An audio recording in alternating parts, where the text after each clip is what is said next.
Hey guys, what's going on? Another entry in the American Homeless Holocaust Diary of a Homeless Man Being Exterminated, May 22nd, 2024.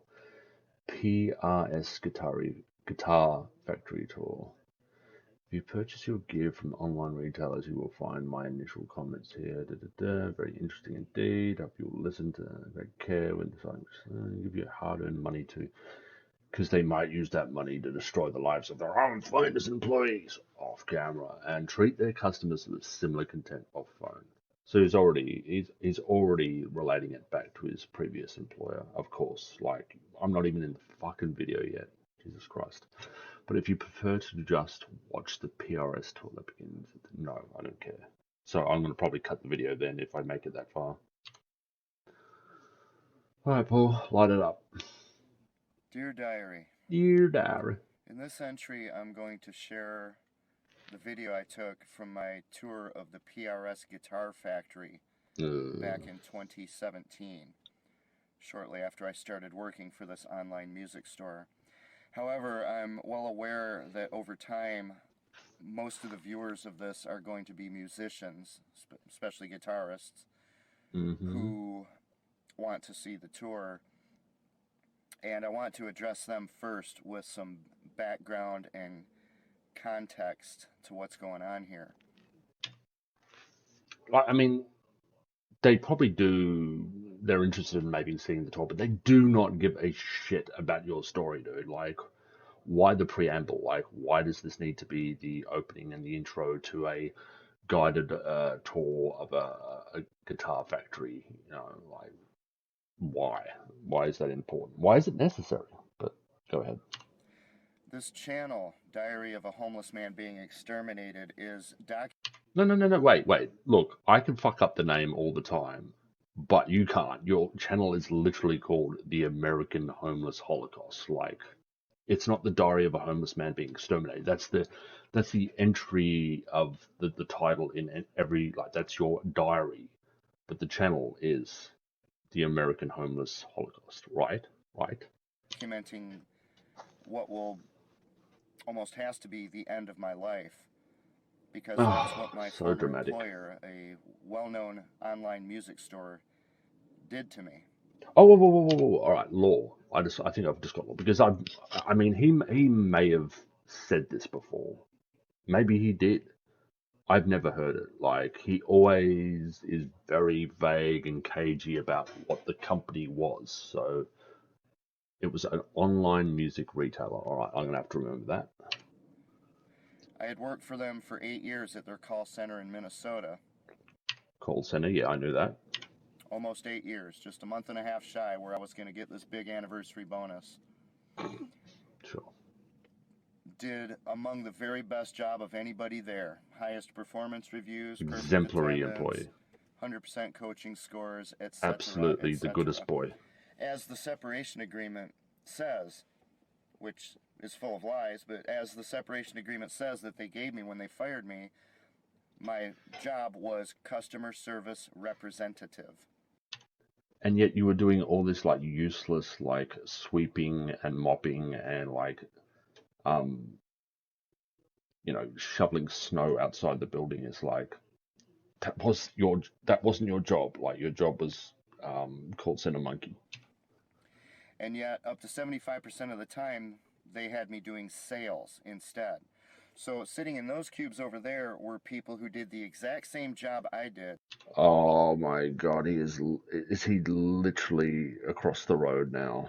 Like, I always assume that he's just in car parks, like rando car parks here and there, but he's literally sitting outside of his previous employer. Yeah, he's kind of a fucking menace. Like, if I was the employee, the the employer, I would absolutely consider some like serious like restraining order against him. Like, the way he talks about the end of his life and these weird preambles he does about, well, this is the end of my life, and if police find these tapes or these video diary entries, Make sure you get the word out. Like, this is my last will and testament. Like, it's very ominous. Like, it's a bit creepy and weird, especially when he's like sitting outside whatever this place was or is, saying this shit. Like, I wouldn't feel great about that. Selling products, selling packages of products. We did the same thing. The only difference. Right, I need to go back. I just need to confirm that he's actually pointing at this place. Of the time, they had me doing sales instead. So sitting in those cubes over there were people who did the exact same Yeah, so he's there. He's there. job I did, selling products, selling packages of products. We did the same thing. And I know I'm pausing a lot. This woman, the backstabber, the accuser, the person who got him fired, is apparently still working there. So this is like fucking weird. Like, is he just sitting there every day, like waiting and watching if she comes in and out of that building? Like, I don't. Yeah, this is like fucked up. Not liking it. The only difference is that they got commissions and I did not. And that's why they deliberately understaffed the sales department to the point where at a music store, sometimes. Yeah, but dummy, you were more than happy to do it. You were like a dog wagging its tail. Like, you would just be happy to be pet on the nose. They didn't ask you to do half the shit that you did, but you did it anyway. So, like, of course they're gonna probably take advantage of you, fucking moron. On the weekends, we would have 0 salespeople on staff. Nobody there from the sales department on a Saturday or a Sunday. Or leaving early, leaving 2 hours early with nobody. So it fell on us, the people who don't get commissions. Do the math, and I think you'll understand the character and ethics of this company that you may have shopped with yourself. Online music retailer. When I first started there, and since I was one of the first employees, our room was only partially full. The other room that now houses the credit department and such was empty, didn't even have cubicles. No one else, there were no other tenants in the entire office building. We had the run of the place all to ourselves. That's how long I've been there. One of the very first people there. Yeah, you were on the ground floor, mate. You were like one of the founding members of Pink Floyd or some bullshit. Like, that's what he's equivocating it. Like, he started a great band or something like that. Who cares? I served the company extraordinarily well. I mean, extraordinarily well. I'll leave it to anyone who's interested to listen to other videos to learn what I mean by that. But what I mean by that is extraordinarily well.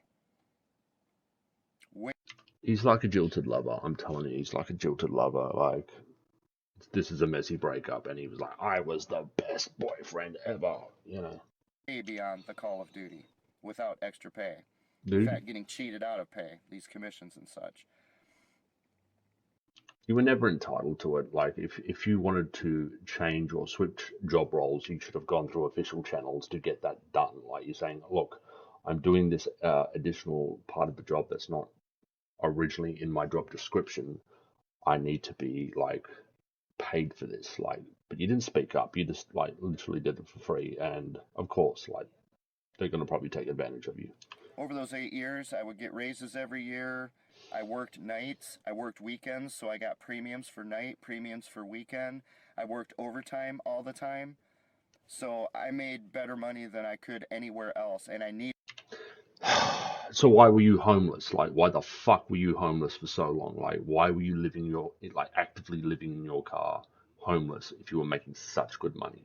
See, this is what I'm talking about. Like, homeless people must fucking hate this dude because he was in a position, especially like the economy wasn't in the fucking trash like it is now, where, housing is completely out of reach for most common people, especially young people. Whereas this dude, like, the economy was well within, like, to get a rental or, a studio apartment or something like that. It was well within his means, but he decided to live in his car anyway.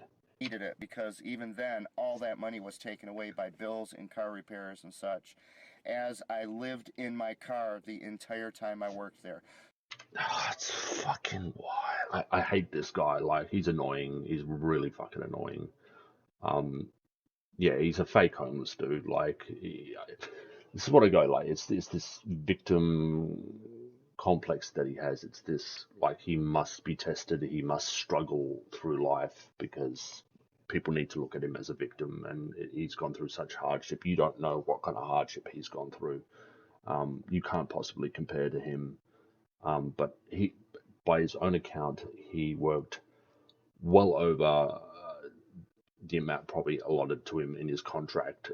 He made a lot of money. He made these premiums. He made these bonuses. Yet he's stuck in this car, and this is going back 8 years ago. So, like, I mean, the money traveled better than it does now. So he had no excuses for like not being in a home, having an apartment, having a share house, something like that. Like, there's just no fucking excuse. He wants to live like this. This is like his mindset. I'm pretty sure he's Californian, so yeah, he's like one of these Californian people who just kind of want to fucking just live on the street. Like, there's plenty of like opportunities for them to get housing, but they just want to live this lifestyle for some reason.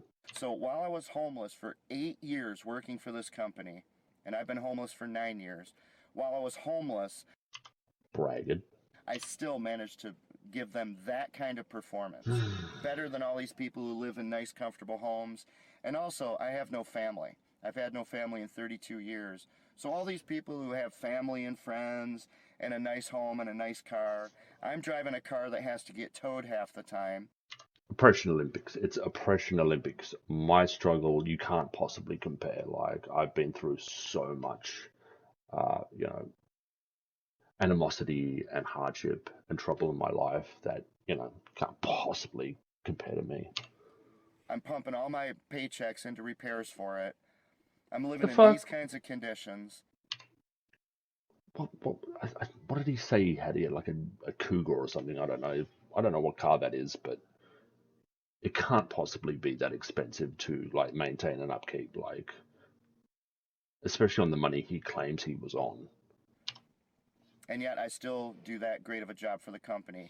And they just fire me right You're before my 8th fired. anniversary without ever speaking to me at all and without providing me a reason. And the pretext for this was because I tried. It's crazy to me. This is on his mind 24/7, 365. Like, it's always in his mind. He's always regurgitating these stories. He's always like sitting in his car thinking about this story, and like how to deliver it and how to talk about it. And like it gets, and it's not the same story that I first initially heard. It's always like granularly getting different and changing, and like, um, it's definitely getting more and more sympathetic and like, on Paul's side. It's weird, the evolution of this story. To save the life of one of my coworkers who was clearly, as far as I'm concerned, I can't. As far as he is concerned, he had no confirmation of this, what he's about to say. Prove it. But again, view other videos to see why I'm so confident of this. So confident of this, like, I think he's going to go into it. He's going to say it, but he had a suspicion that this backstabber accuser woman who ended up allegedly getting him fired was a hardcore like drug narcotic addict of some sort or description, and he wanted to save her life out of the kindness of his heart, which I'm absolutely positively sure that she didn't want. Clearly were involved in hard drugs that could kill them. I cared about that person and I wanted to help try to do something. Did they care about you? Did they even really know you that well? Did they really have that kind of relationship with you, Paul, where they would let you into their lives like that? And if you are wrong about the suspicion and you're telling people in your previous employer that this woman is a druggie, she's obviously going through a hard time in her life and she's not really dependable in her job, like, that is an absolute stain on her reputation. It's liable, really. It could really hurt her job, hurt her professional career, and, like, I don't know, could kickstart her down the road of actually being a homeless drug addict herself. To ensure that they would continue living because that mattered Uh-huh. to me. To you, This to person you. took a week off, perhaps to detox. I don't know. And as soon as The delusion of this guy, this absolute fucking bullshit of this guy. She probably took a week off because she was so exasperated over your like constant like harassment, like her harassment at work, where you're just injecting yourself and like dropping hints and like trying to be involved as her like guidance counselor. Or, he's the AA meeting like head or something like that. He was probably pestering her to a point like he's like, I need a fucking week off. This guy is just annoying the fuck out of me. I just need to relax, come back with a level head, and obviously take it to management, take it to human resources that Paul loves. they got back that very day, filed a harassment claim against me where there was zero harassment. And in fact, since the communications I'd had with them was in writing, anybody can just read it and see, hold it. That's the opposite of harassment. That's not harassment. But the company fired me anyway. The reason appears to be because of what they learned 2 years ago about me, which is that I'm homeless. This company seems to have a sick and degenerate. Yeah, that's it. That's all it comes down to. You were homeless. Didn't like you because you were homeless. Can all be distilled down to that. Like it's pretty easy to see. Like, of course, why wouldn't they think that? Bigoted distaste for homeless people. And the irony of this is that if there is any career choice out there that is known to be associated with homelessness, it is music. Show me a musician who has not lived in their car or had to sleep on a friend's couch. Or you can take it all the way up to the greatest bands ever, Led Zeppelin. John Bonham died because he was drinking so heavily. Why was he drinking so heavily? Because he was dreading going on tour again, which was going to take him away from his home and his family and put him out in a bunch of different hotels every night for 6 or 9 months or a year. That's what had him drinking so heavily there, although he was always a drunk. But He was always a drunk, but it was this one instance that like killed him. Okay. John Bonham died because of the depression of living in the kind of conditions that I'm living in, dreading it. And he was a multimillionaire. This is endemic for musicians, and any musician out there should be able to relate to the idea of someone living in their car. And you would think that a music store that claims to care about musicians and which claims that you should shop with us. I like over time that like he is so kind of hot to tell this story that like over time he's been cagey. Like for the longest time I didn't even know it was a woman. Like he wouldn't let the gender go. Like he wouldn't actually drop a gender and put it to a name, like say her or she or this woman. It was always this person, this person, this person. Like it's always weird that he drops little nuggets of information here and there in these videos that like he hasn't before, and it's always interesting to me because he's getting a little bit more bolder because obviously, he's told this story so many times that it needs to be more nuanced or it needs to change a little bit more every single time he tells it. It's like, what is it, Chinese whispers or telephone or whatever the hell that game was where you say something to someone else and they say that thing to another person, and then like, what did you actually say? Does it come back sounding exactly the same or is it completely garbled? Because we are musicians, even though this backstabber who filed this false complaint against me is not a musician. But hey, Who that's cares? only truth versus falsehood. It's just a fucking job. It was just some sales job. Like she was trying to move product or whatever the hell. Like she didn't need to be a musician, dude. It doesn't matter. What does that matter? Yeah. You would think anybody out there would be able to relate to my situation, and they might even be a bit impressed. I used to when I first found the channel, like I was like, this is a real hard like case. It's like soft white underbelly. I like a lot of that like stories where people like are actually doing it really tough, and like I'm kind of interested in what he had to say. He's obviously a guy like down on his luck, kind of older male, like no dependents, like it's a serious situation for him. He's lost his job, so I was in this position, like, I really want to hear him out. I want to like hear his story. I'm fascinated. He's a weirdly, like, he's a bit fucking all over the place, but he's kind of like a good orator. You know, he can tell a story when he's not bloviating. So he's kind of interesting to listen to. Um, but the more I kind of found out about these stories and about this issue and like his tendency for paranoia and like conspiracy and stuff like that, that's when he started to lose me. But I was always like open to the fact that I want to hear this guy's story. I wasn't just like looking for this channel just to shit on him. That for 8 years, someone who's been homeless for 9 years managed to outperform all these people who enjoy these.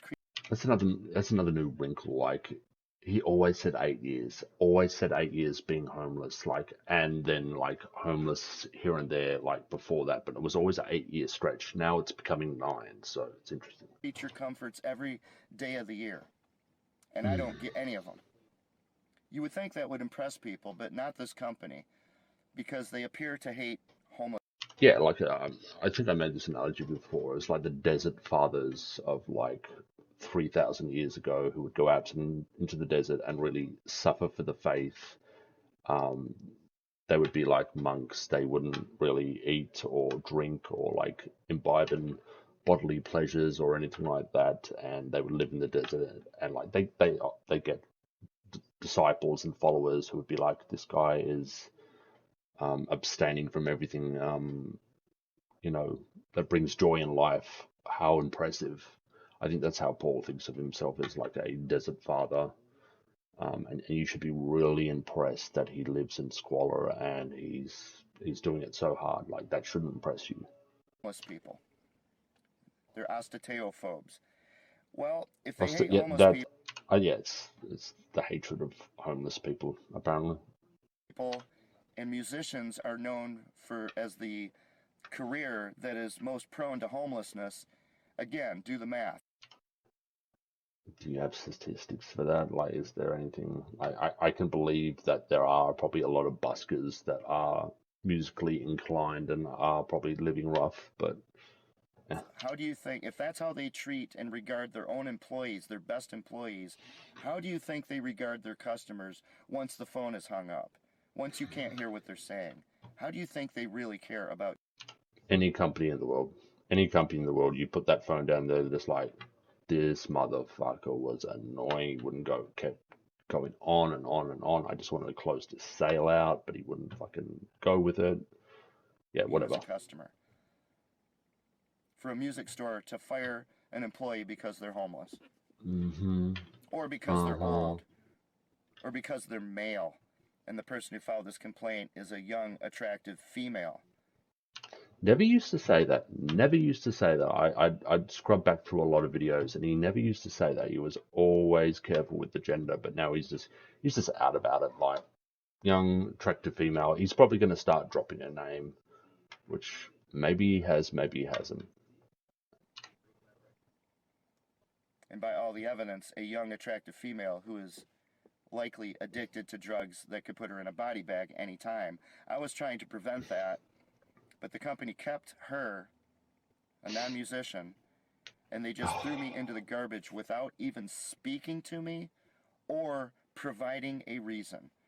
Why would you not provide a reason? Because it's to protect her identity, and like he revealed in the last video, like I made a comment that you don't know, because they withheld the complaint from him, so he was complaining that he doesn't know what he's answering to. It's interesting because doesn't that really indicate that you don't know for sure that she was the reason? It could be a different reason. It could be multiple parts of a different reason. But you are like concentrating on the issue with her and yourself. Like, that's the point, is like, you don't know why you were fired. So why are you like jumping to this very straight conclusion? because the reason you're firing the person is not justified, such as we just hate homeless people. Again, which is associated. I don't think Paul is a very dumb person. Like, I don't think he's an unintelligent guy. Like, he seems to be kind of weirdly talented. Like, he's obviously, he can play the guitar like decently, I suppose. Um, but he always jumps to these very basic conclusions about things that like make you rethink. Well, is he actually particularly intelligent at all? Like, it always comes back to, I'm homeless, I'm male, I'm old. Like, life isn't simple like that. It's not so like black and white. Like, it's not what you think it is. With musicians. Anyway, not to harp on this, but this is the way it is for musicians. I mean, if you remember, if you're as old as me and you remember, there was a writer that we used to read when I was young. I don't think young people have even heard of him, but his name was William Shakespeare. And Was anyone like anticipating like he was gonna like drop the name of like a rock journalist in the 70s or 60s or whatever the hell, like real obscure, and you're like, ooh, I've never heard that name before, but that's kind of cool. But it's fucking William he Shakespeare. wrote a play called Hamlet. Uh-huh. Well, maybe these kids know the Gilligan's Island version. There was a Gilligan's Island. Oh god damn this guy. Yeah, the kids today will know the Gilligan's Island version. Yeah, the kids will definitely know Version that. where Skipper played Polonius and Mary Ann played Laertes, of all things. Nor Lenderby, do Oh Lord. not forget, stay out of debt. Think twice and take this good advice from me. Guard that old solvency. There's just one other thing. Why did they fire you, Paul? You were such a fucking asset, mate.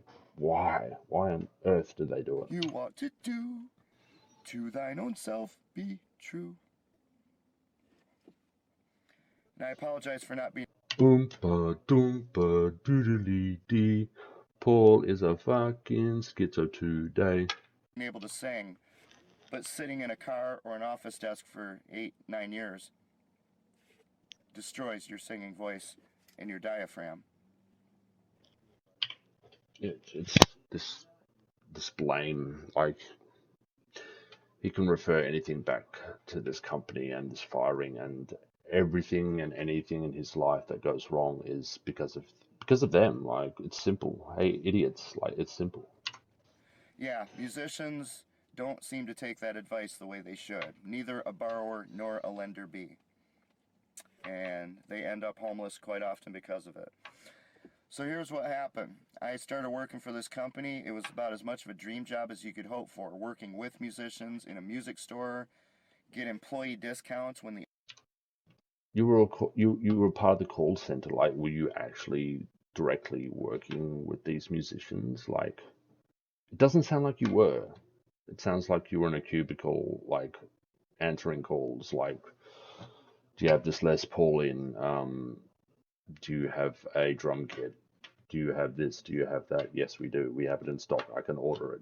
That sort of shit. the only thing I really buy is music gear. Again, working the schedule's Yeah, and he's wasted so much money on this. Like, his situation right now could be so much better if he sold all his fucking guitars, cancelled out all the storage sheds that he has that cost him like $900, $1,000 a month. Like, he could be sitting pretty or better than he is right now. But no, he's like, he's keeping them perfect. I'm working evenings. I'm working because priorities. weekends, which gives me 2 days off during the week Ooh la because I la. want to do things with businesses and agencies that are open during the week. Everything about it was perfect. Had showers in the fitness center, a Shit. kitchen where I could cook nutritious food, Yum. parking garage where I could sleep safely without being molested by all kinds of weirdos, and protection from the elements. Yeah, so he slept at work, so you know that tells you something, right? And I'm not even entirely sure they knew he was there. I mean, there's just this huge long list of benefits of this job that could never be fulfilled by any other job, period. So I start working there, again, before people had even moved into the building, and within a couple of months, I win a contest, a sales contest, selling the most PRS guitars along with another guy. And I'm not even a salesperson, I'm a customer service person. That's how... You know, I have a theory. Like, my theory is that he's literally never worked for this company. This is all like some bullshit lie that it never really happened. He just loves guitars and he wanted to work for this company. They didn't really want to hire him on, or they had no spots open for him, or there was nothing he could do there. And he's literally just been obsessed about it for years and years and years. And he's like possibly formulated some fucking bullshit story in his head, because he's literally going out of his mind. He's so bored. He sits in his car all day. Like, it's a theory. I'm putting it out there. Good of an employee I was. So I got flown out to Stevensville, Maryland to take a tour of the PRS Guitar Factory. And, well, both of us did. And we met one of the corporate people from New Jersey, where the company's based. He came out and met us, so it was the three of us who toured the PRS factory. And I learned so much from that. It was a great and wonderful experience. And it benefited me over those 7 years after that when I was working for the company selling products. I could reference what I learned in that tour with my customers, which I suspect the young, green, inexperienced replacement that they hired for me probably doesn't have that experience unless they hired somebody who used to work for a guitar factory. Again, as I said all along, it's as if the human resource department in this company was working for the competition, accepting paychecks from the competition on the sly. Firing me was incredibly damaging to the company. You got rid of one of the very best people. Ugh. You weren't even a rounding error on their like sales report for the quarter that month, dude. Seriously, like they didn't blink. You were gone. They didn't blink. And now I'm going to tell the world what kind of a company I worked for. And one reason for that is because they showed no less contempt for their customers throughout my entire tenure there as they did for us, the employees. They made us do things that were despicable, that I'm very ashamed of and that I hate. The way we had to treat customers, the way we had to, how do I put it? How would they put it? How would their lawyers put it? I call it lying to customers. They called it, framing the answer in a these idiot lawyers, the way the way that they just lie.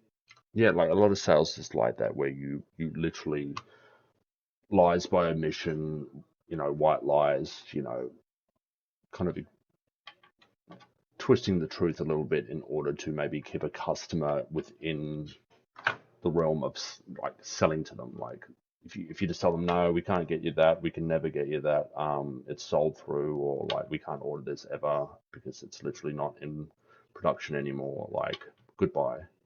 That's the kind of thing he would fucking say to his customer. Like he would like not leave it open ended. Like, yeah. While it looks like they're telling the truth, we had to lie to the customers. How else do I put it? We had to blame the customers when something went wrong, even though it was our fault. We had to humiliate and shame the customers, even though it was our fault. I hated it because I care about my customers. I treat my customers as I want to be treated when I call a music store. And that's why my customers... Have you ever called, has anyone actually ever called a music store? Like, can you, outside of musicians, like, called one, like, when they used to sell, like, CDs and shit, and it's like, do you have this new Pearl Jam album? Like, yes or no? It's like, young dude's like, yeah, I reckon, let me just check. Yeah. And 5 minutes later, he comes back, yeah, I reckon we got it. Loved me. And the only criticism I really got from the company over all these years was that I spent too much time interacting with the customers. You gotta just... Yeah, you're a bloody blowhard, dude. You just like you go on and on and on and on and on and on, and it's like it's detrimental to sales. Like if you are a bloviator, if you talk shop like fucking all day, like customers will go, I don't want to really deal with this shop because this guy Paul is kind of annoying, and it's hard to really get what I need because he's he's talking inside baseball all fucking day, and I'm like, I can't deal with it. I'll just go to another shop. Just take their money and get them off the phone is essentially what it boiled down to. Take their money. Time is money, Paul. Time is money. You got to make those sales. You can't be fucking talking all day about fucking God knows what. Money, get them off the phone. Don't forget that they ever existed. Just move on to the next one. Yes. But I didn't do that. I would sit there and I would talk to them. You'd And I be would ethical sometimes teach sales them. I would educate call them center on guy. so that they're choosing the right gear and getting the best price so that they're not buying stuff that they don't need. You're probably undercutting the company there. You're like, you are sabotaging the company there. It's like, you need this, but we don't have it. But I want you to have this because I'm such an ethical salesman, you know, like that kind of shit. They probably got onto that and said, fucking Paul again. He's talking bullshit about, you know, buying something from one of our competitors because we don't have it, and it's killing our sales. And he's also like clearly not moving the sales like in a way they probably want because he's too busy, you know, bloviating about his music knowledge, like that kind of shit. It's the kind of person that comes up to you in a bar, won't shut the fuck up, like won't shut up. Yet this is the kind of like mentality Paul has, is because I am the ethical salesman. I have such in-depth knowledge and I want to look after the customer to such a degree that I'm going to like literally talk them out of sales probably. Even though I might get a better sale if I did that. I'm treating them the way I want. Maybe it had nothing to do with this woman who backstabbed you. Maybe it was literally because you were fucking up sales constantly. To be treated. And the company didn't like that. Now, it wasn't a big deal. They were pretty tolerant of it at my level, the people I worked with. That you knew of. But the human resource department that fired me is 1,200 miles away in New Jersey. They don't even know me. They just know that I'm a homeless old male. Yeah. And they're the ones who fired me. See, that's the thing, is like this is Paul not thinking rationally about anything. It's always this delusion of like basic fucking bitch, homeless male, old sort of thinking. It's like he dropped all that just in that little diatribe. He dropped all those little hints that he wasn't really pushing sales, he wasn't moving sales, he was undercutting the company because he wanted to be ethical. And yet he's like scratching his head like, well, it's definitely because I'm homeless, it's definitely because I'm old, it's definitely because I was male. Like, when you distill it down to that, it's like you lose all sympathy for this guy. Not the people I worked with who appreciated the great job I did. Again, do the math. Do the math. So when we went and met this person from corporate, the night before we went on the tour, he took us out to dinner.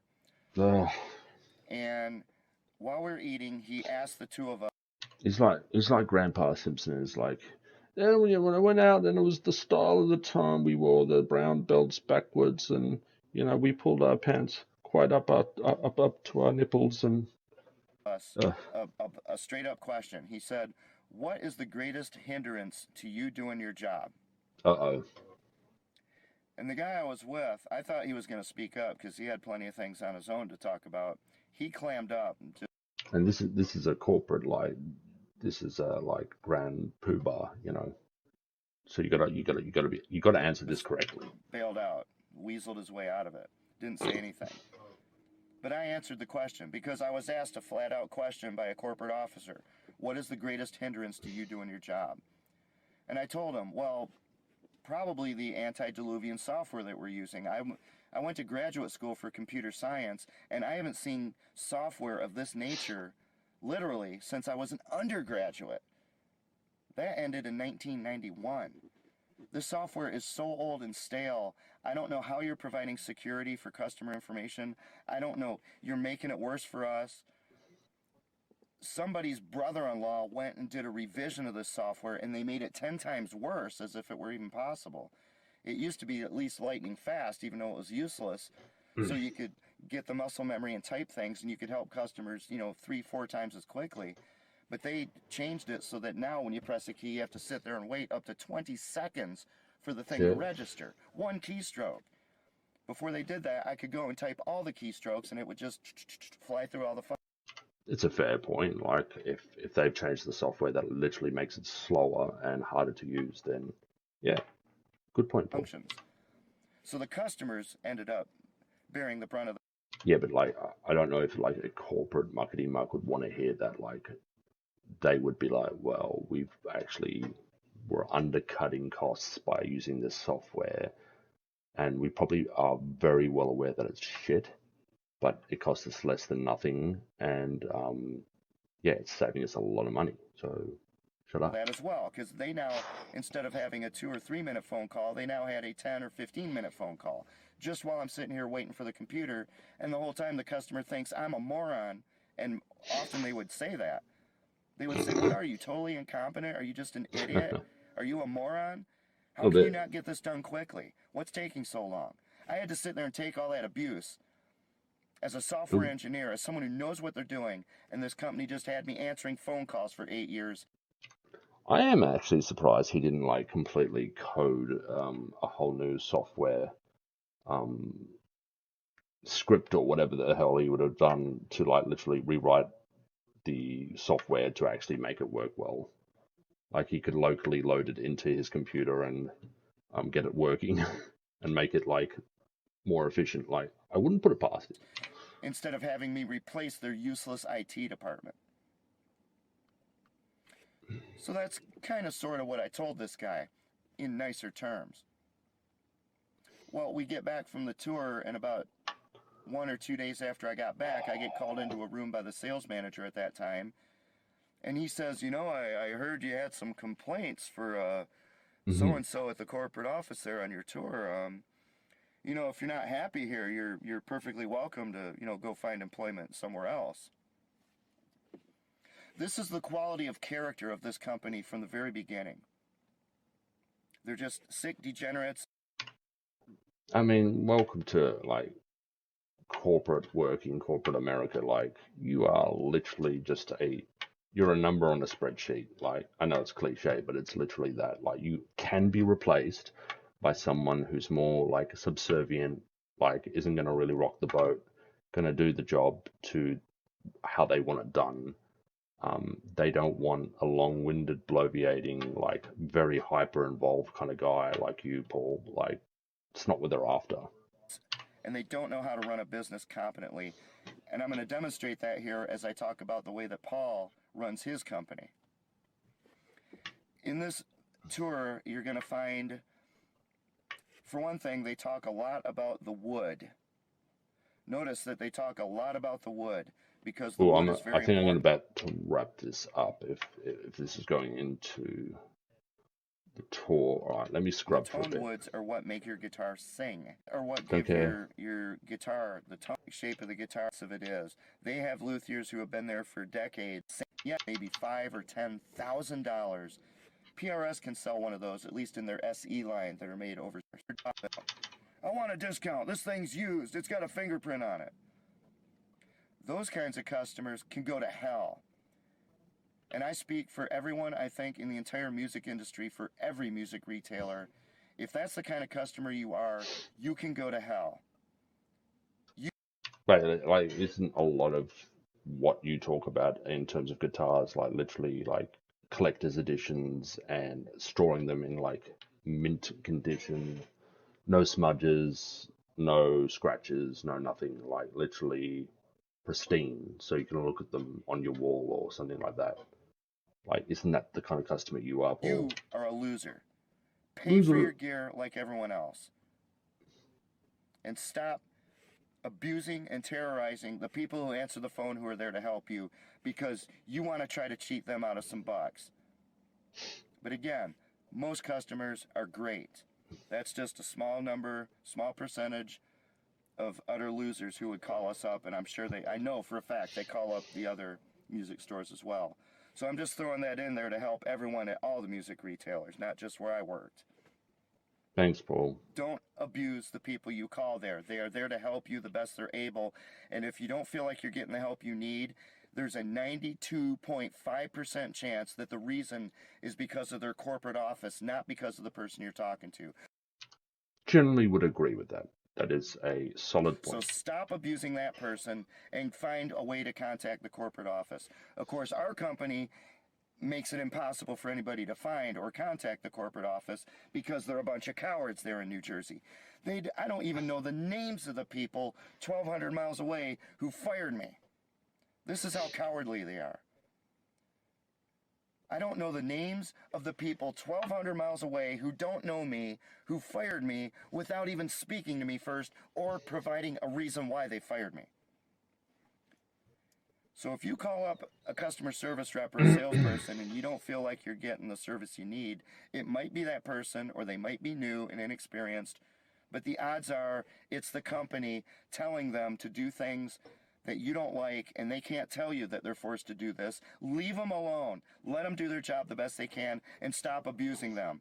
Because I left behind a lot of really good people in that call center, and they don't deserve that abuse anymore. It's like, like an American soldier. Like I left a lot of good men back on those beaches of, Iwo Jima. And Paul's like, I left a lot of good souls back in that call center. And I deserved it for 8 years. Stop it. Stop it. He's a Karen. And again, He is it like was a male only a Karen. smaller percentage, maybe 10, but maybe 20% of the callers who were that totally unreasonable and scam artists, grifters, crazy. Fucking Most crazy. customers were just fine, just perfectly normal, and about another 10 or 20% were great, just wonderful. All right, we get it. Customers were good. So as you watch this tour, consider how much work goes into making these things. Yes, we live in a mechanized world with all kinds of automation and factories and computers and CNC and 3D printers, but it is human beings over at PRS. Really nice people I met there who were doing a fantastic job, and they put their love and care into every single guitar. And if you happen to get a guitar, whether it's a PRS or a Gibson or something else, and it has a flaw or it has a problem, just be forgiving. Don't be an ass about it. These things happen. It's called... How much money are you paying for these fucking guitars, man? Like, if I get a guitar and it's like completely busted, like, and I paid like 15 grand for it, yeah, I might be a bit surly, a bit salty. life. If you want a real problem, try living in a car for 9 years, working your ass off to get out of it, and just as you reach... Oh my god. You never intended to get out of it. That's the problem. the crest, where you're finally at the point where you're going to be able to dig your way out of it, you get fired by your own employer 1,200 miles away, who won't... I don't know. I like do the math, as he says. So you're working 9 years or 8 years. You're making pretty much above average rates. You're getting penalties and award rates and premiums and raises and bonuses every year. You're living freely within their like offices or like in their car park, so you're not paying any rent or tax or anything really. You're living scot-free, so like where in the fuck did all this say? Like you're literally living very humbly, which it's not a bad thing. Homelessness is not great, but you're living very a quiet existence and by your means. But like, okay, where is this money? Where is like all the savings you're getting? Like are you what? I don't think you said you had a vice or a habit. Well, I know your vice is you've obviously pissed all your money away into really expensive guitars and equipment and like memorabilia and all that bullshit that you store in your storage space. That's where this like 8 years of money went. Like it didn't go into like saving up for a mortgage or trying to buy a house or finding a rental or something like that. It's literally all came down to the fact that you wanted your toys in your little shed that you could look at every now and again and say, oh yeah, I bought that. Oh yeah, that's pretty cool. Oh, I should really dust that off. Like that's what happened, Paul. Like stop fucking bullshitting yourself and thinking you were on this like road to redemption when I don't think you had any interest in it. You just wanted to buy your toys. You wanted to buy like it's literally like Funko Pops for boomers. won't even tell you their names. They won't talk to you first, and they don't tell you why they fired you. When you know the reason they fired you is because they're a bunch of bigoted osteo-phobes. Wait. No. Wait. You always blame this woman. Like, have you forgotten that you blame this woman constantly? Like, this one woman, this backstabber, this accuser. So he pivots. He pivots sometimes. It's like, well, it was just this HR company. The only reason they fired me was I was a homeless male, or what was it, osteophobes, or whatever the hell they might be. Um, he pivots. Like, the story's never stayed the same. It's just a load of fucking horseshit. Then you got a problem. But if you just get a guitar that has some issues with it, hey, even the best factory, they had a great QC, quality control. But once in a while, even a PRS guitar will slip out that has an issue. Not a big deal, not the end of the world. Just deal with it. Even the fucking computer's whining. But what you're going to find is that these people put a lot of love and care into it. And as the tour guide shows, there's a lot of accountability. People have to account for what they did on the guitar. So if a flaw... I'm not going to watch this tour, but I guarantee he's like talking shit the entire time. Like, this guy's probably trying to just like, and this is where the guitars are put on the lathes, and we cut them down and we polish them. And he's like, I know all about guitars. I know this, I know that, I know this, I know that. Did you know this? Did you know that? And he's like, oh god, this guy's annoying. is found over here, it goes back to the person who introduced the floss as a learning so that they can learn how to not do that again. Then they get better and better. Oh my Get god. off the call in 7 minutes. Whatever it takes, just get off the call. If you have to hang up on the customer, just get off the call. Whatever, just get them off. Oh, he's back here again. Because you got to have short phone calls. And that's the thing is, like, you go, like, I mean, probably it's a lot of, like, for homeless people, it's going to be a lot of their reality is you literally sit in this car, or you sit in this area, or you sit in this space, and the constant rumination and thoughts that come into your head, that you just cycle through the same shit over and over and over again. Like, it becomes like an addiction where you just want to tell the same old story over and over again. You want to put little new bits of detail into it. You want to, like, polish the story every time you tell it, because it makes it seem a little bit more appealing to people. But that's like Paul. Like, he's stuck in this car and he's thinking about this shit all day. He's making these videos where, he's clearly like, it's a bit of a drama theater for him. He's putting on a show, really, and telling this same old story for the millionth time. And yeah, I guess this is what it does to people, is like, you literally will go crazy if you have nothing to work for or nothing to live for. Like, you will just descend into madness. Like Paulie here. You don't actually have to help the customer, so they just screw everything up or they rush it, and then it comes back to me, and then I get criticized for having longer phone calls because I'm the one fixing the messes that other people experience with our company, where they're as unaccountable as a serial killer. St. Peter, I'd like to think when I get that. I hate scrubbing through it, but I got to, because he just bloviates. But every now and again, like, I'll miss something really funny he says. He's like unintentionally funny. That's why I like it, because he just says the fucking most off center sort of stuff, and then you miss it because you've scrubbed through it, and it's like, oh, that was a pearl. Having St. Peter's gonna either offer me a cigarette or a private stock PRS guitar. I stole that joke from Bill Hicks. Yo, joke thief. For those of you who got the reference. Yeah, I got it.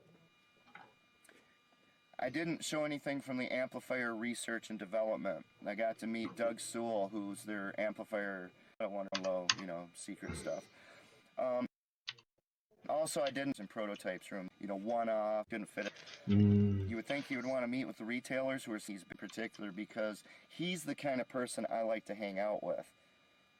Not because he's successful, but because he's the kind of person who says it's never good enough without being a perfectionist, but it's never good enough. Just out of sheer intellectual curiosity, and the people who form companies like PRS, which long-term experienced employees at the factory. Contrast that with the company I worked for, who just flushes their long-term employees down the toilet at the drop of a pinhead. Because some brand new employee who has a history of lying and misrepresenting themselves, malicious behavior, files a harassment complaint where there was no harassment. You don't know that because it was never really declared like it was a discrete filing. Like that's was your main complaint is like you don't even know what you were fired for, so you literally don't know it was her. Like this is your suspicion. This is your theory, this is what you're going on. Completely different way of running a company. Notice that the tour guide points out how Paul seeks continuous improvement. He gathers data. He sits there with pickups and he analyzes all what they themselves posted in the public chat, because you had to post what you're doing as far as your work, asking questions, asking for help, letting people know when you're going on break into the bathroom. And they operated one way, and then the instant I did this little test, which I didn't even know if they would see, to see whether or not they're on drugs. Oh, wait, all right. This is interesting. I need to scrub back through this. I think what he's talking about is like he has this blog. So, and I'm sorry if you're coming to this channel for the first time. I'm sorry. It's going to be all over the place. But essentially, for this woman, the accuser, the backstabber, who allegedly, apparently, filed this complaint against him. He had a suspicion that she was on hardcore drugs, as he said earlier in this video. So what he did was and this is another thing I'm talking about, is like intruding into her life with fucking weird stuff. So I think on his blog that he had, he would test her with like subliminal messaging, like would send her links to certain like song lyrics and stuff that would denote the fact that whoever wrote the song was going through a hard time with some sort of drug habit or something like that. And then he had questionnaires on his blog site, like it was a WordPress or something that like, are you struggling with this? Do you have a dependency with that? And he would send it to her like in like weird like wink wink nod nod, I know what you're going through, I can help you sort of way. And like he said, she might have looked at it. Like I'm thinking he was a joke at his workplace. He was like a running joke. Everyone was like, yeah, that's fucking Paul. He's a weirdo. But like, cause he's kind of like advancing on this woman, and it's got to be sexually. Like, this is not out of the kindness of his heart. He didn't want to save this woman. Because he always denotes how attractive she was, how flirty. He called her. What does he say in his little description? She had doe eyes and a beautiful body or something like that. So he's always very sexually suggestive and like denoting her beauty and making a point of that. Yet, like, it was not sexual. It wasn't anything to do with that. He just wanted to help a person. So yeah, it's like she's getting the vibe, she's getting the ick, big time with this guy, and he's like insinuating that she is a drug fucked woman who's like out of control, and he's probably talking. I think he did tell his upper management that he had concerns about her because of this reason, and like he had no basis for this suspicion outside of like what he thinks he knows. Like I've worked with people who have like some mental issues, some problems, some weird tics that aren't really their fault. But I could look at them and say, yeah, this guy's absolutely fucked up at the moment. He's smoked a whole baggie, or like he's fucking high on meth or something like that. Like I've had my suspicions, but I could never really outwardly say it, but it also could be the fact that the person is highly nervous. Maybe he's got like autism or ADHD or something like that, Asperger's or whatever, and he's just makes them a little bit more nervous, a little bit more high strung, and like to a normie, they could be looking at that person saying, "Yeah, that person's probably on drugs and out of control." And this is Paul's mentality. Is like he insinuated this stuff about this woman, and then started this like blog with all these like weird sort of winks and nods to this woman's issue, and he was sending it to her, and like he views it as a saintly act, and I'm viewing it as a fucking creeper move that is just so weird. From that point on, 3 minutes later, until they filed the harassment complaint, their behavior changed 180 degrees. It's right there in front of any investigator who wants to see it, unless they've erased it all. But of course, they locked me out of the building when they fired me, so they took my computer and probably deleted all of the evidence, which is what a criminal does. Get rid of the evidence. I would say you were a conversation for a little while, Paul. Like you were probably on their mind for a bit. But probably within like a week or two, you were completely forgotten. But the fact that you're parking up near this building that you're pointing at, I don't know if you're pointing at the building or you're just like alluding to the general direction that it would be in. But I might be having conversations about you again with the FBI. He's got to be on a list. Got to be on a list. So the way that Paul runs his company and the way that Paul gets things done and figures out what the truth is and figures out how to. Also, I think his name is Paul. I've seen it on his blog. He's referenced himself as Paul. Doesn't actually say it a lot, if at all, but I'm just assuming it's Paul. I've been calling him Paul for a long time, so hopefully that's his name. Is the polar opposite of the way my employer did things, which was just suicidal. The only reason.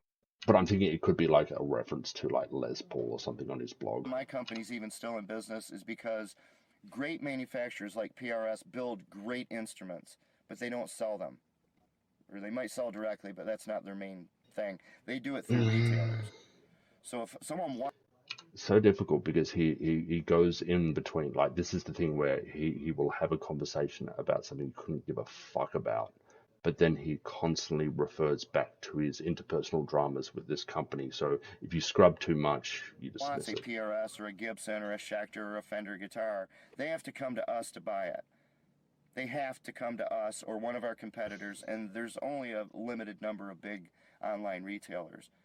Therefore, we will get our piece of the pie and we will make money, even if we suck. And that's our company's attitude. It should be their motto. We suck, but we make money anyway. That should be their motto. There's no concern for continuous improvement. They fired one of their very best employees. Who was that, Paul? I don't know. I can't remember. Like, tell me that story. For no reason. I can't imagine Paul investing 8 years in building a luthier who knows what they're doing and is making this great instrument, and because of some trivial little thing, without even. Is he referencing himself as like in the third person? I'm pretty sure he is. Investigating or talking to the person, he just fires that luthier and has to start all over with someone who has no experience. I can't imagine a competent manager ever doing something like that. But that's what my company did to me. But then again, I'm homeless.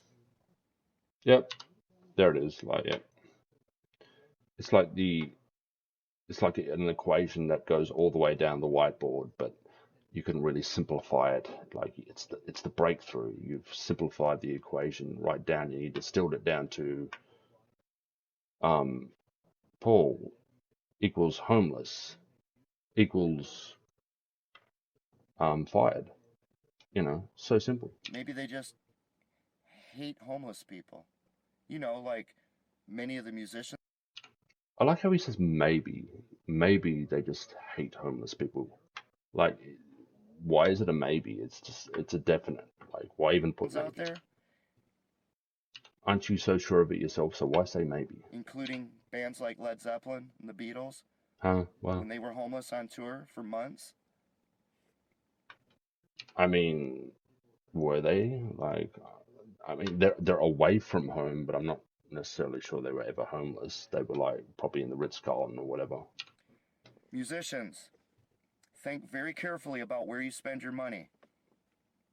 Because when you give them your money, you might be helping to finance them, destroying the lives of their very best employees. Yeah, that's like what Bon Scott was thinking about back in the day. Was like the ethical dealings with music companies and guitar manufacturers. He's thinking, like I can't buy from them because I heard that they don't treat their employees very well in the call center. So I might need to take my business elsewhere. Like that's definitely, absolutely 100% sure. Bon Scott had that conversation in his life And can you guess how they treat their while he wasn't fucking slamming slabs every fucking week. customers behind closed doors? I was there a long time. I saw a lot of things. Something Yes, you worth did, Paul. considering. Absolutely worth considering. About the All right, last thing I have to what do you say got for then us? is Oh, thank God. when I went to Stevensville, Maryland, the only time I've left Minnesota in 18 years of being here. Yeah, like I need to get a I need to get like a Word document going and like just do a timeline because I do forget how long he has been in Minnesota. So he went from Cali, I guess 18 years ago. He moved from maybe San Diego, I want to say, to Minnesota. Um, yeah, so he's been there 18 years. Is my former company, and again, my last two employers, two big employers, corporate employers, they both, after a few months of getting to know me, they created Yeah, I'm sweating too, Paul. brand new Jesus. departments for me because they saw how many skills I had and how unusually competent I am, how unusually hardworking I am. They saw that. They actually created brand new He's such a humble guy too. He loves to say that he's a humble, just down to earth kind of guy. Just wants to help people, but he's a complete fucking braggart. departments for me. Not this company. They just kept me answering phones and customer I'd be like, I'm. In reality, I'm kind of shit at my job. I don't know why they keep me around. service for 8 years while they employ this useless IT department, and they've got a software engineer sitting right in that chair. Just disgusting. Absolutely disgusting. But in those 18 years I've been in Minnesota, I've left 3 times. The one company sent me to Ohio twice to work with their office in Ohio for that medical company, and this trip to Stevensville, Maryland. When I went to Stevensville, Maryland, one of the Imagine living in America and like it's like a fucking gorgeous. I've been there twice. It's a gorgeous country. It's so beautiful. Like you have some of the most epic national parks and like beautiful scenery that you could ever hope to find. And this guy's like literally been to 3 states. beautiful things about it was I got to finally be around normal people again. Look at my videos and diary entries that concern Minnesota Nice, which is a cult. Yeah, I'm guessing like I'm not from Minnesota, obviously, but I've heard the phrase. I'm guessing it's in reference to fake nice people. Like this town or this area has a reputation for being very nice and welcoming and friendly. Like I went to Texas and people were really polite and really welcoming. I don't know for sure if they gave a fuck about me or actually this is some bullshit facade. I assume it's just a facade. Everything's a facade in this world, but I'm guessing Minnesota nice is that sort of like we're genuinely nice people, but it's kind of like bullshit. It you see through the cracks, and this is what he's talking about. It's a cult mentality. And I would bet everything I have left that this backstabber at work who filed this malicious harassment claim was born and raised in Minnesota based on their behavior alone because they check every single box for this cult of Minnesota Nice, which is passive aggressive, malicious, and extraordinarily dangerous. What? The Minnesota Nice has destroyed more lives than just really almost any. Even Scientology hasn't destroyed as many lives as Minnesota Nice Shit. has. Get out of And when I Minnesota. was in Fuck. Stevensville for a couple of days, I got to be around normal people. It was heavenly. Hmm. At the hotel, at the restaurant, at the airport, I just soaked it up. None of that passive aggressive nonsense. None of that fake smile. None of that misrepresenting your true character. If so, That is kind of the thing with Americans. Like, I had a few bad experiences. I went to Dallas, and look, I'm not going to bloviate like Paul, but like literally, I had people come up to me wanting to help me get to an event or help me get into an event, and I'm just going to say it was a black man. He ushered me into this section.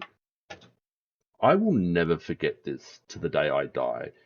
He wanted to he wanted money off me. He wanted a tip. He wanted a generous tip to get me into the disabled section of this event that I was going to because it was a better seat. It was a better seat. Now, the kicker was that he goes, well, something to the effect of you can like appear disabled, just act disabled, and I can sit you right here. And I was jet lagged and like just tired, and my mind went blank like a rape victim goes blank.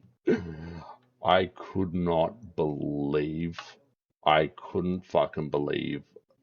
Like I'm an Australian. Like we bant and like we get on and we piss take, but this was next level. Like my brain was shook. I didn't know how to react. But he did it in a way that seemed charitable and like this is a really good act. I don't really need to do this for you, but I can make it happen. Just give me $15 or something. Um, but it's the most horrendous, awful thing I've ever heard in my life. Like I was really, really unnerved by it. Um, I understand the hustle, but my God, what the fuck? And yeah, like I think this is to Paul's point, is that American fakeness, that like toxic positivity kind of like mindset is just like so fucking corrosive because when you see it break in someone, like you get very unnerved. somebody was just angry and upset. They acted angry and upset, and I knew it. It was awesome. If they're having a good day, I knew it. They weren't putting on a Awesome. face. So I really enjoyed that trip to Stevensville, and I encourage anyone out there who has a chance to go visit the factory at PRS, do it. It was really an eye opener. It was great to see able to steal one of their private stock guitars. Of course, I would be losing it because right now, thanks to this company firing me when it is Hmm. illegal, it's a felony for me to even apply. Yeah, this is like I'm absolutely sure, and like maybe a psychiatrist or psychologist could like do a psych eval and say, yeah, this is the effects of rumination, like constant thinking of a certain subject or something like that, where everything you do, everything you say kind of just relates back. You could be looking at a can rolling around in the car park there and says, oh, yeah, that absolutely reminds me of that time in that company. Like, so everything comes back to Apply this. for another job.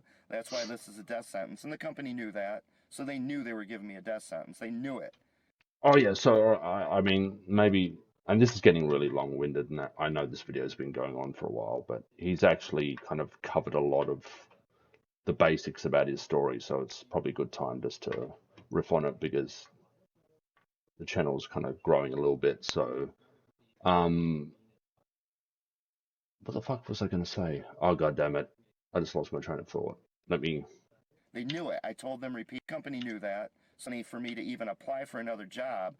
Oh, yeah. All right. So, if anyone from Minnesota or the area can tell me, like, does not having a fixed address preclude you from getting gainful employment? Because this is his number one excuse. He can't move on with his life because he's homeless. Thus, he can't register for employment. He can't actually gain employment because it's illegal to employ homeless people. I think that's what he has said before. And I'm not sure if it's true. Like, surely there is a job network or an advocacy group that can like bridge the gap for him. Like, they can give him a PO box and set him up with a PO box and have him registered there. It's all literally comes down to a mailing address. You need a mailing address, right? So his conceit is, I can't get a job because I'm homeless, and this is because this company fired me, and this is why it's a death sentence, and I can't move on.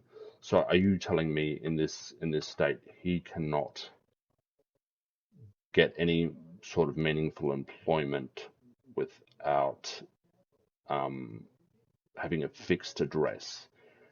I'm pretty sure like there would be a million and one advocacy groups or job networks or job centers that would literally have that sorted out for him within a half an hour.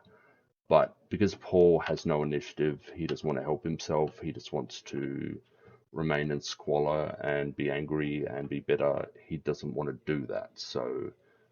Um, so it's a self-defeating kind of like cycle. He doesn't want to help himself, so he blames the company. And this is why, like I say, like homeless people, true homeless people must fucking hate this dude's guts.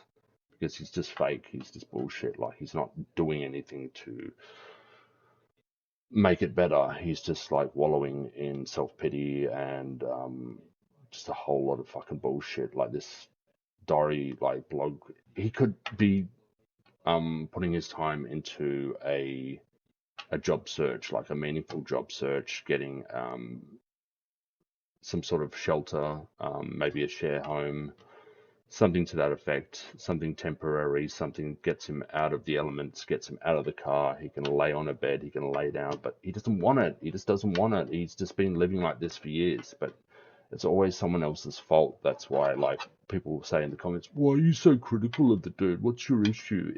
That's my issue, you fucking moron. Is that he doesn't want to better himself. He just wants to wallow in the self-pity. And people just look at the surface and say, oh, he's just a homeless guy. Why do you got to be so fucking critical? It's that. There it is. That's why this is a death sentence. Of course, I would be losing it because right now, thanks to this company firing me when it is illegal, it's a felony for me to even apply for another job. That's why. Yeah, like it keeps coming back to that. So like when you ask the reasonable question of why haven't you found another job, Paul? What's going on? He will say that that's his crutch, and I'm thinking it's just complete bullshit. It's like something that can be figured out in a half an hour at a job network. This is a death sentence, and the company knew that, so they knew they were giving me a death sentence. They knew it. They knew it. I told them repeatedly beforehand, and they fired me anyway. So I'm going to lose everything I have accumulated over 56 years of life. Everything I've ever bought, everything I have to remember my family who I haven't seen in 32 years by, everything that of my childhood, my Cub Scout uniform, my yearbooks, my love letters from when I was a teenager, everything. Everything I bought, everything I built and designed with my own. I wondered, has he like literally, is he a perma, like, is he a virgin? Like, has he had sex before? I wonder. Because this is like a life of like no romantic attachments, no real connection to any other human being, like real connection. Like, this is the kind of shit that like would occupy your mind when you don't have a family or you don't have a girlfriend or a wife or any meaningful connection to anyone. You just occupy with dumb shit. Own hands, all the books I wrote and all the research I did over years, writing and researching these books, all that research is in storage. It's going to be gone about a month from now. Everything in this storage here in Minnesota, which has a whole bunch of. I mean, yeah, it just comes back to like it's just maddening because like he sees an issue. There's a problem. There's a problem on the horizon.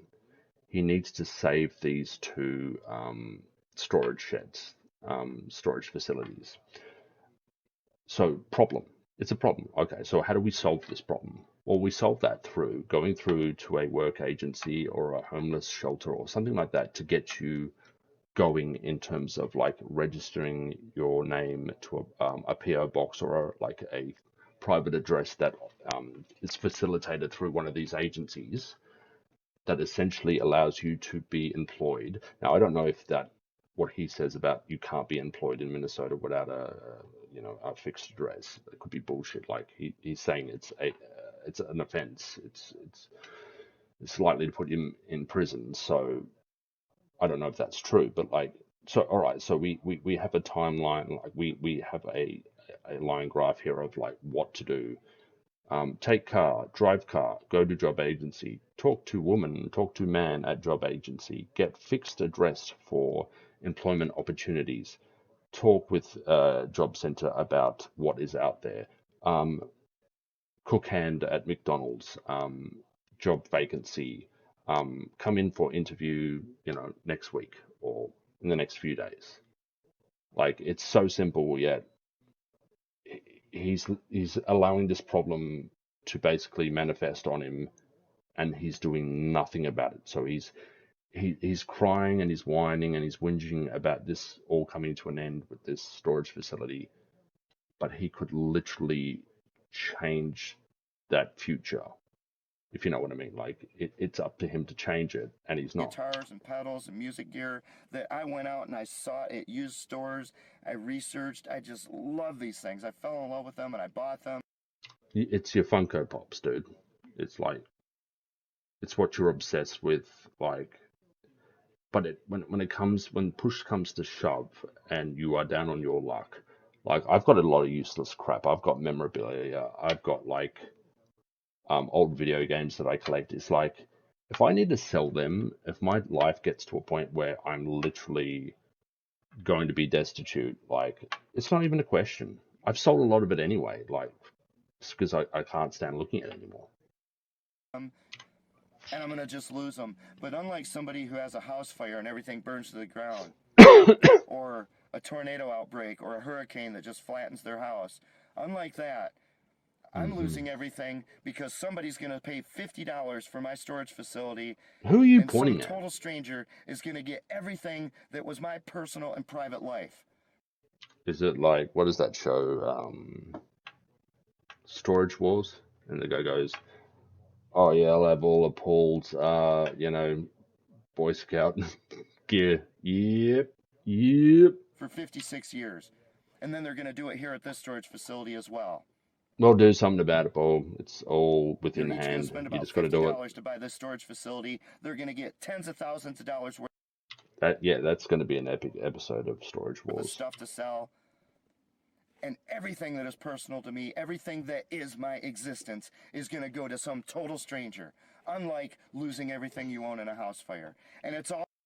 I think he actually doesn't give a shit about any of this stuff. Like, it's just another, like, nail in the hand of Jesus on the cross. It's just another bit of suffering to add to the suffer universe that he's going through. Like, it's just another notch on his belt.